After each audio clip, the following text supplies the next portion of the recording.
Hello everyone, welcome to home food cook. ఈరోజు వచ్చేసి ఆలు మసాలా ఎగ్ కర్రీ చూపించబోతున్నాను.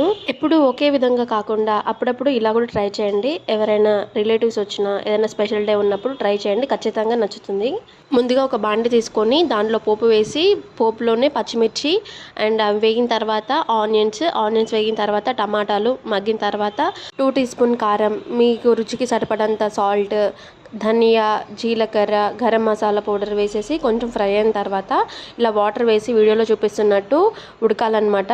నెక్స్ట్ అవి ఉడికిన తర్వాత ముందుగా మనం ఉడికించి ఫ్రై చేసి పెట్టిన బంగాళదుంపలు, గుడ్లు దీంట్లో వేసుకోవాలన్నమాట. వేసుకొని 10 మినిట్స్ సిమ్లో పెట్టి దించేటప్పుడు కొంచెం కొత్తిమీరతో సర్వ్ చేసుకుంటే చాలు.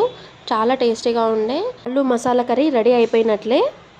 ఆలు ముక్కలని ఉడికించి చల్లార్చిన తర్వాత పెద్దగా కట్ చేసుకోవాలన్నమాట. వీడియోలో చూపిస్తున్నట్లు చిన్నగా చేస్తే దాంట్లోనే స్మాష్ అయ్యే అవకాశం ఉంది. ఇలా పెద్దగా చేస్తున్న టేస్ట్ చాలా బాగుంటుంది. అవి ఫ్రై చేసేటప్పుడు కొంచెం సాల్ట్, పసుపు అండ్ కారం వేసి ఫ్రై చేసుకోవాలన్నమాట. ఇలా ఫ్రై చేయడం వల్ల టేస్ట్ అనేది చాలా బాగుంటుంది. నెక్స్ట్ అలాగే ఎగ్స్ కూడా. ఈ కర్రీని మీకు సమయం బాగా ఉన్నప్పుడు ట్రై చేయండి, ఎందుకంటే ఆలు ముక్కలని ఎగ్స్ ఫ్రై చేసేటప్పుడు కొంచెం టైం అనేది పడుతుంది అనమాట. అందరూ చెప్పినట్టు 5 మినిట్స్ అని చెప్పను. మీకు టైం లేనప్పుడు మాత్రం ఈ కర్రీని ట్రై చేయకండి. మీకు టైం ఉంది, ఓపిక ఉంది అన్న టైంలోనే మాత్రమే ఈ కర్రీ ట్రై చేయండి. టైం అయితే పడుతుంది, దాని తగ్గట్టే ఫలితం కూడా. టేస్ట్ అయితే చాలా బాగుంటుంది. మీరు ట్రై చేసిన తర్వాత మీరే చెప్తారు టేస్ట్ బాగుందని. వీడియో నచ్చితే లైక్, షేర్, సబ్స్క్రైబ్ చేయడం మాత్రం మర్చిపోవద్దు.